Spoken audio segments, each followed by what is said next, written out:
മലയാള ലോകം മുഴുവൻ സുഖം പകരാൻ മലയാളികളുടെ മനസ്സിൽ നിറയെ തേനും വയമ്പും നിറച്ച് സൂര്യകാന്തി സ്വപ്നം കാണുന്നത് ആരെയാണ് എന്നന്വേഷിച്ച് ഒരു കൊച്ചു സ്വപ്നത്തിൽ തളിരിട്ട കിനാക്കളിൽ മഞ്ഞിൽ വിരിഞ്ഞ പൂവായി ഒരു സിന്ദൂര സന്ധ്യയിൽ ഓർമ്മകൾ മേയുന്ന തിരുമുറ്റത്ത് നമ്മെ തനിച്ചാക്കി പടിയിറങ്ങിപ്പോയ മലയാളത്തോടെ എക്കാലവും പ്രത്യേക മമത സൂക്ഷിച്ച സ്നേഹഗായിക എസ് ജാനകി അമ്മയ്ക്ക് പ്രണാമം.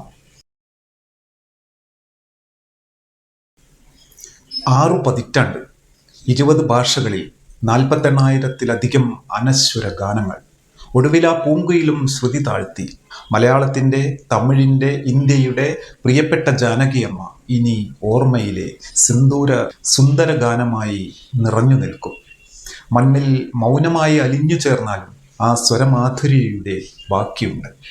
ലോകം മുഴുവൻ തലമുറകൾക്ക് സുഖം പകരാനായി നിത്യവിസ്മയമായി പ്രണയത്തിൽ, വിരഹത്തിൽ, കാത്തിരിപ്പിൽ, വേദനകളിൽ എത്രയോ കാലം ആ ഗാനം കേൾക്കാൻ നാം കാതോർത്തിരുന്നു. ഇനി ഒരു വട്ടം കൂടിയില്ലെന്ന് തിരിച്ചറിയുമ്പോഴും ഇന്നലെകളുടെ സുന്ദര ഗാനമായി അവരിവിടെ അവശേഷിക്കും.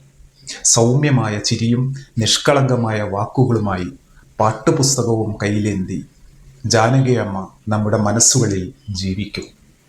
ഏകജീവിതാനശ്വര ഗാനമായി. ചില ശബ്ദങ്ങൾ ഒരിക്കലും മരിക്കില്ല. വെയിലറിയാതെ, മഴയറിയാതെ, വർഷങ്ങൾ പോവുകതറിയാതെ അവ കാലത്തിൻ്റെ ഹൃദയത്തുടിപ്പായി തുടർന്നുകൊണ്ടേയിരിക്കും. ആ അമര ശബ്ദത്തിന് മലയാളികളുടെ കണ്ണീരിൽ കുതിർന്ന ആദരാഞ്ജലികൾ.